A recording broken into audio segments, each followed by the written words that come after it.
இன்னைக்கு அதிமுக கூட்டணியிலயோ திமுக கூட்டணிக்கு போன தேமுதிக முதற்கொண்டு டிடிவி தினகரன் முதற்கொண்டு அன்புமணி ராமதாஸ் அப்புறம் விசிக இவங்க எல்லாருமே வந்து தொடர்ந்து விஜயோட போவாங்களான்னு பேச்சுக்கள் கிசுகிசுக்களா இருந்துட்டே தான் இருந்துச்சு. பட் ஏன் விஜய் மேல அந்த நம்பிக்கை வர மாட்டேதுன்னு? ஏன்னா அவர் அரசியலை என்ன பண்ண ஆரம்பிக்கல, அரசியலா பண்ணல.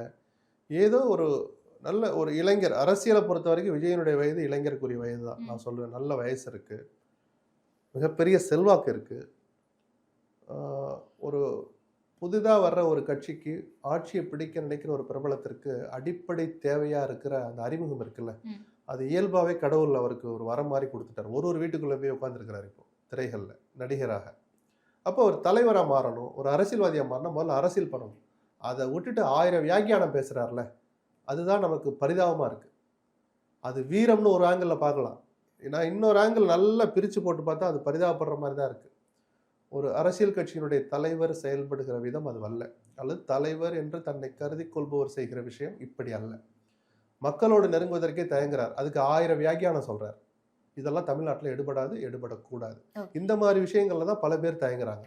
ஏன்னா இப்போ ஓபிஎஸ்ஸே இந்த எந்த தியாகத்துக்கும் தயார்னு சொன்ன பிறகு எடப்பாடி திரும்பி கூட பார்க்கலாம், இந்நேரம் ஒரு விஜயை சந்திச்சு கூட்டணி உறுதிப்படுத்தியிருக்கணும். அவருக்கே ஒரு தயக்கம் இருக்குன்னா அப்போ என்ன பாடுபடுத்தி இருக்கிறார் விஜய், செய்ததன் மூலமாக, செய்ய தவறியதன் மூலமாக நான் அப்படிதான் பார்ப்பேன்.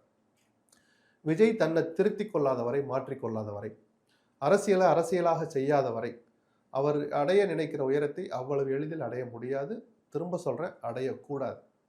ஆனால் தமிழ்நாட்டு மக்கள்லாம் 1000 கஷ்டப்பட்டாலும் அந்த உணர்வுகளுக்கு, சுயமரியாதைக்கு கொஞ்சம் மதிப்பு கொடுக்குறவங்க. அப்பப்பயாவது அதெல்லாம் ஞாபகத்துக்கு வரும். எப்பயுமே ஞாபகம் வரக்கூடாதுங்கிற மாதிரி விஜயனுடைய செயல்பாடுகள் இருக்கு. துரதிருஷ்டவசமானது. நான் திரும்ப சொல்றேன், ஒரு இளைஞர், அவர் அரசியலை பொறுத்த வரைக்கும் இளைஞர், அந்த வயது, போக வேண்டிய தூரம் நிறைய இருக்கு. இப்பவே சில சதி வலைகளில் தவறான பிம்ப அந்த கட்டமைப்புக்குள்ள போய் சிக்கிடக்கூடாது விஜய்.